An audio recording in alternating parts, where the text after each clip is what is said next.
Well, hello everyone, and welcome to what may prove to be a very stressful webinar. Most people will never spend more money at one time than they will on buying a home. And even if you're refinancing, that's often the second most amount of money you'll spend. But guess what? We're going to take the stress out of both processes and we're going to do it in record time. We're going to do it in just a few minutes of your time. Now, how important is home ownership? Well, it has its own month. Yep, that's right. June is National Home Ownership Month. In fact, this is the 20th anniversary of that month. Congress made it official because they know that homes are the backbone of the U.S. economy. In fact, pre-pandemic, almost a fifth of our nation's economy was tied up in the housing market. So you can see why the federal government cares so much about home ownership. A large part of what we're going to discuss today are the government programs to help you get into a home and stay in one. So let's begin our conversation by talking about why you should want to own a home in the first place. Now, obviously, there are personal reasons like more space, more privacy, and the right to renovate to your particular taste. But there are a lot of darn good financial reasons too, and most people don't know them at all. You've probably heard the word equity before, but what does it mean? Simply put, equity is the value you put into your home. Every time you make a mortgage payment, you build equity. That's not the case when you pay rent. Your rent goes to a landlord, and the next month you owe more. When you pay down your mortgage, you're increasing the share of your home that you own outright, and that's what's called equity. When you build equity in your home, you create wealth. The most obvious way is simply by selling your home years later for more than you bought it. That means you not only lived rent free for those years, but you also walk away with some extra cash. That often offsets all the homeowner insurance, mortgage interest, and other costs of living in your own place. Usually, but not always, the longer you own your home, the more you can sell it for. These days, almost everyone knows what a credit score is. Many of us know how to check it for free. This three-digit number determines how high or low our interest rate will be on everything from a credit card to a mortgage. Well, when you buy a home and make those mortgage payments on time, you're boosting your score. That will make it much cheaper the next time you need an auto loan or any other kind of personal loan. Now, I know this doesn't seem like a financial reason for owning a home, but according to the National Association of Realtors, homeowners are just plain happier than renters. They have higher self esteem as well. Here's what we've noticed in 3 decades of financial counseling: the happier you are and the more confident you are, the wiser choices you make with your money. So, this is another financial reason to get into your own home.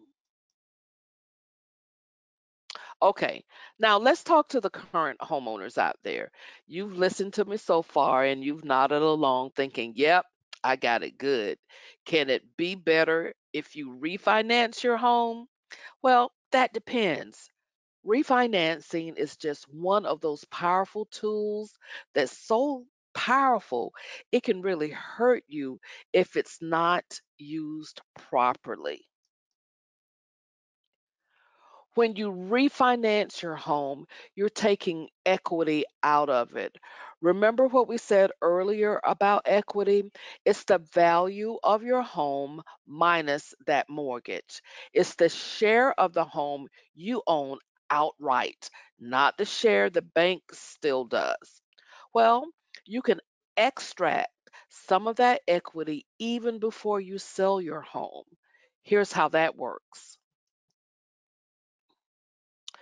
You might have heard about home equity loans or home equity lines of credit, also known as HELOCs. They do the same thing in slightly different ways. A home equity loan is a traditional loan. Your equity is your collateral, and you get a lump sum of money. Usually, you can borrow up to 85% of your equity at a fixed interest rate. Then you pay it back monthly, just like your mortgage. A HELOC, on the other hand, is a little bit different. It's a revolving line of credit with a variable interest rate. Think of it kind of like a credit card. You have a certain amount of money that you can borrow and pay back. You can take what you need and you pay interest only on that amount that you draw. Home equity loans and HELOCs are good because you can usually get a low interest rate and you can use that money to, say, pay off credit cards and other debts that have a higher interest rates. That saves you money. But it's bad because you're messing with the most valuable asset you own. There are horror stories of people taking equity out of their home to buy, say, a boat.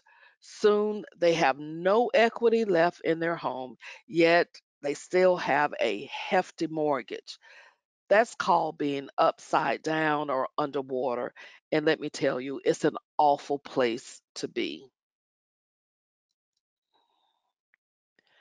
It seems strange, but the moment you buy your home, you're on the radar of every refinancing offer out there. Pretty soon, you'll start receiving mail and email that promote the benefits of refinancing. Listen, be careful. These offers aren't about helping you, it's about making profit for them. Before you buy or refi, you need to do a few key things. And let's talk about those things right now. Let's talk about something that's so important yet so misunderstood. It's called debt to income ratio, or DTI for short. It's the most important number for buying a home, even more than your credit score. Like a low credit score, a high DTI can torpedo your chances for getting a mortgage. And here's why. Your lender calculates your debt to income ratio by dividing your monthly debt obligations by your pre tax monthly income. So basically, it's everything you owe each month, like credit cards and an auto loan, divided by everything you earn each month. To make a complicated formula a little easier, they usually leave out monthly expenses like your food, utilities, and health insurance, among some other things. DTI is like a gold score. The lower, the better. A low DTI means you're not spending everything you earn just to make payments on debts. Mortgage lenders, hey, they like that because it means you have money available to make those steep monthly payments on your new home. For most people, the biggest loan we ever take out is a mortgage. You can understand why those lenders are just a little cautious. That's why they rely on your DTI to make their final decisions. The highest you want your DTI to be is 43%. Anything higher than that, and many lenders will flinch. They just won't want to take a risk on you. Now, obviously, if you can get your DTI lower than that, it helps even more. But you might be asking, how do I do that? The goal here is to improve your DTI so it impresses your lender to not only give you a mortgage, but to offer it at a really low interest rate. The less risk you are, the less you pay in interest. Obviously, one way to strengthen your DTI is to earn a lot more money, but that's not always possible, and it's really not within our control. Here's what is within our control: our monthly expenses. So let's start by asking ourselves three questions about our income. Is it steady? In other words, does it come in at regular intervals or does it fluctuate month to month? Is it reliable? In other words, does the nature of my work mean I don't get paid sometimes? And finally, have I held one job for several years in a row? Lenders really like it when the answers to these questions are yes. Here are some more questions that lenders have. Do you pay your bills on time? Are you struggling with credit card balances and big loans?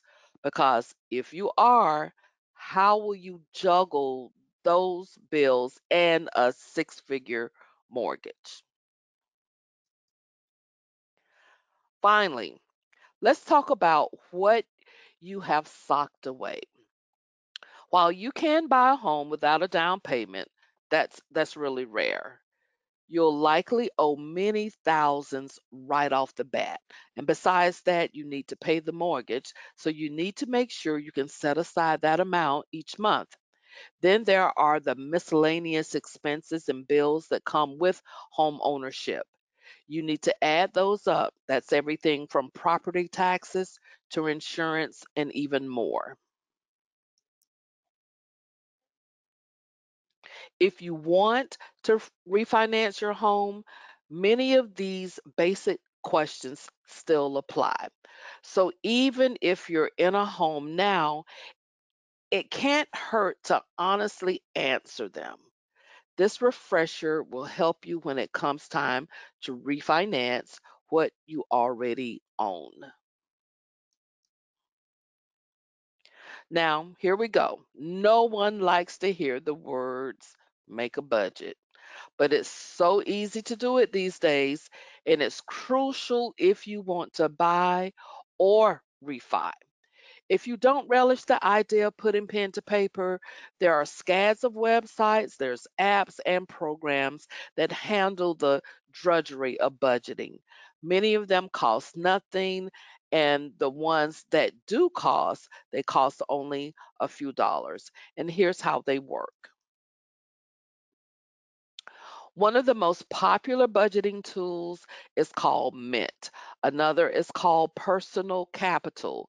But a lot of banks and credit unions offer similar programs on their websites for their customers.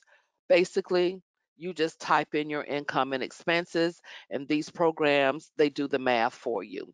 You can even project your savings if you eat one, let's say, takeout dinner, or if you refinance your mortgage. The software does all the heavy lifting.